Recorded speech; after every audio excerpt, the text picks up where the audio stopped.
So we're looking at ethics.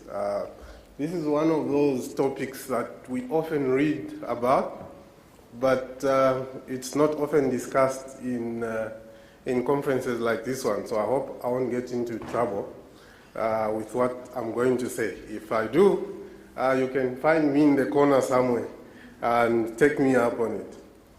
Okay, so I have 10 slides. Normally my concentration span ends at slide 3. So I really hope that by the time we get to 4, you'll still be with me. I think they are self-explanatory. And one of the things that, has happened in the last few years, probably from the 2000s, is a great shift in the financial, in the accounting profession. From 2000, it wasn't just Y2K. I remember during Y2K, the Chinese government ordered all the state airlines, the pilots and everybody, to be in the airlines at midnight, to be in the planes at midnight, so they know if they crash, then they didn't do anything on Y2K.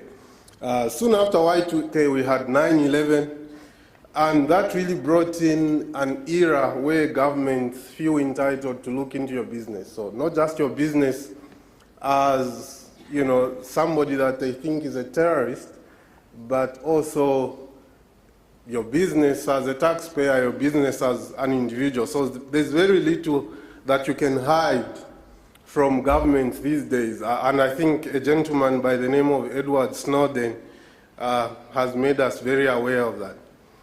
And then we also had your Enron. Some of you might be younger than the rest of us, so when you hear Enron, it doesn't mean anything.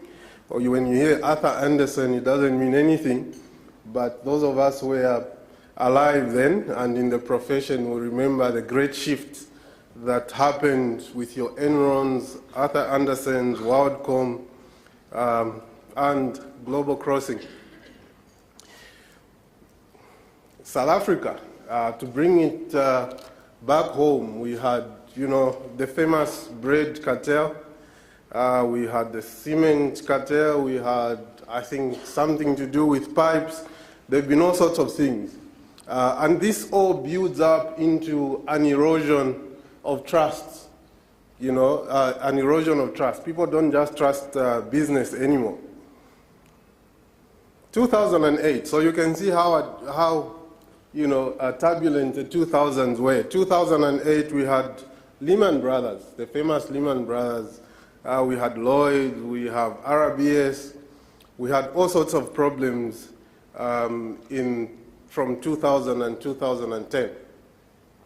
So all this has really built, an environment where people are very skeptical. If you stand up and we even have a new term now, the 1%. 1% just used to be a number. Now it means something else altogether.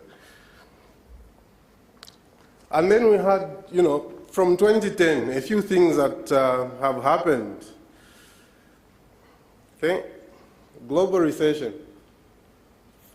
From 2008 onwards, really, we've been in the middle of the recession. Some say it has ended, others say it's only starting. South Africa, there are rumors of one already with, negative growth in the first quarter. We also have had, growth in tax activism. We all have heard of justice, tax justice network. We have heard of Action Aid reports. I think they had reports on Liberia. They had reports on mining in Zambia, transfer pricing and mining in Zambia.